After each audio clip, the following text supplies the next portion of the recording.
बारामतीमध्ये सुप्रिया सुळे विरुद्ध सुनेत्रा पवार अशी नणंद भाऊजाईची थेट लढत अटळ असल्याची चिन्ह दिसतायत। त्यामुळे सुप्रिया सुळेंना प्रभाव असलेल्या भोर, वेल्हा, मुळशी आणि खडकवासला या भागात अजित पवारांनी झंझावाती दौरा केला होता।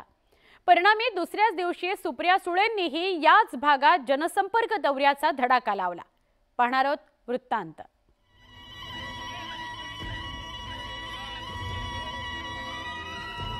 अजित पवारांनी सुप्रिया सुळेंच्या खडकवासल्यात घड्याळाचा मोठा गजर दिला। मग काय, दुसऱ्याच दिवशी सुप्रिया सुळे तुतारी घेऊन लागलीच पुण्याच्या सनसिटीत पोहोचल्या।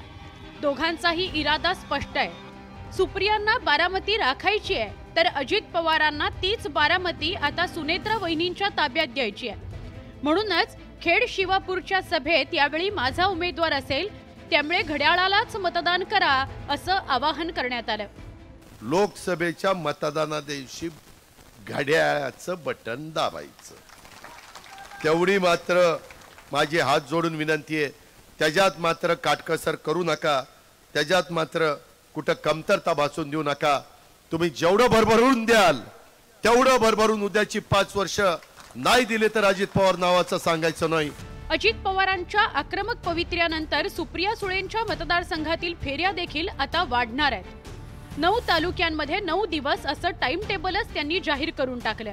रविवारी मी खडकवासला विधानसभा मतदारसंघात असते। अनेक वर्षापासून ही पद्धत आहे आणि साधारणपणे दर महिन्यामध्ये सगळे दिवस, त्यातले 9 तालुक्यात 9 दिवस ही माझी काम करायची पद्धत आपण सगळ्यांनीच अनेक वर्ष पाहिलेली आहे। त्यामुळे त्याचाच हा एक भाग आहे। कार्यकर्त्यांमध्ये प्रचंड उत्साह आहे।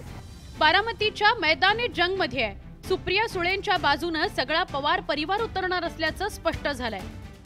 सुप्रियाताई असतील आणि आमच्यासारखे जे लहान कार्यकर्ते आहेत, हे बारामतीत म्हणजे बारामती लोकसभा मतदारसंघ, तिथे असणाऱ्या सामान्य लोकांना विश्वासात घेऊन जे कार्यकर्ते लाभार्थी नसतील, मलिदा गँग कदाचित त्याच्यात नसेल, पण सामान्य कुटुंबातल्या कार्यकर्त्यांना घेऊन आम्ही लढणार आणि फक्त लढण्यासाठी आम्ही लढणार नाही, तो विजय हा सुप्रियाताईंचाच होणार।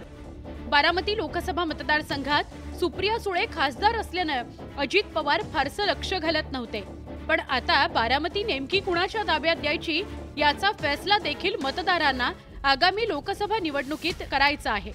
त्यामुळे या निवडणुकीला महत्त्व प्राप्त झालंय। पुण्याहून चंद्रकांत फुंदेसह ब्युरो रिपोर्ट, न्यूज 18 लोकमत।